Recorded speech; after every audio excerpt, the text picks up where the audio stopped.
Most of us follow a simple rule to keep money safe. Park it in a savings account and leave it alone. We watch the 3.5% interest trickle in and assume our wealth is protected. This chart shows the mathematical reality of that choice. When inflation runs above 6%, it engulfs your interest earnings. You are losing nearly 3% of your purchasing power every single year. Consider the price of a cup of coffee 5 years ago compared to today. While your 10,000 rupees still looks like 10,000 rupees on a bank statement, it buys significantly less. Saving serves as a defensive necessity for emergencies. However, maintaining the actual value of your money requires offense, moving capital into assets that outpace the rising cost of living. Many people avoid the stock market to minimize risk, yet the math suggests the opposite is true.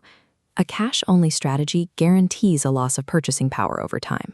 Staying out of the market is a high-risk, long-term move.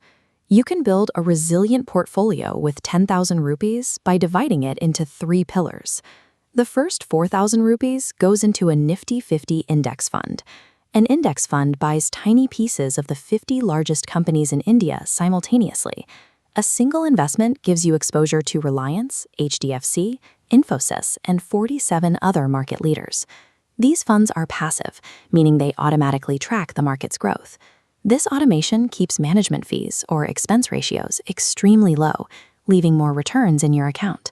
The second pillar involves allocating 3,000 rupees to a large-cap mutual fund.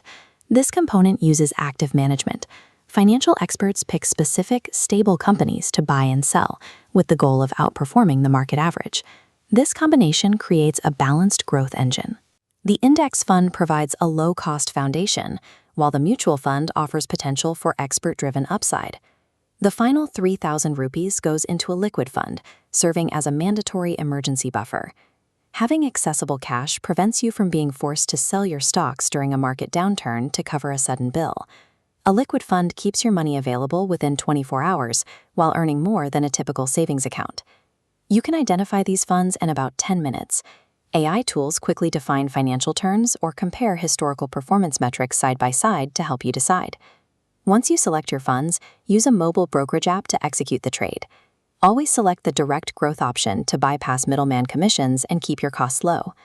Building a professional-grade portfolio no longer requires wealth managers or insider connections.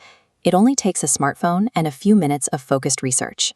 This graph shows the trajectory of compound interest over 20 years.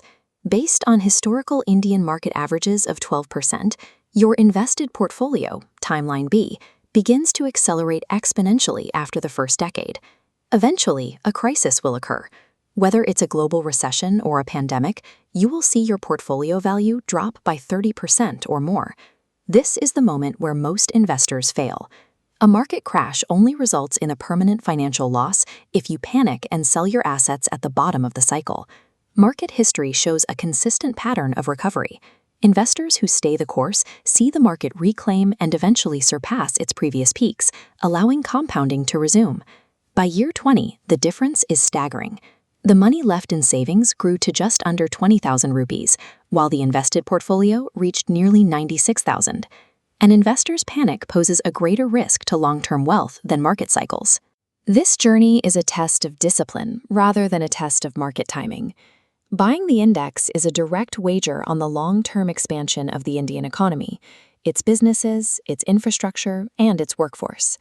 You have the template: 4,000 in an index fund, 3,000 in a large-cap fund, and 3,000 in a liquid fund.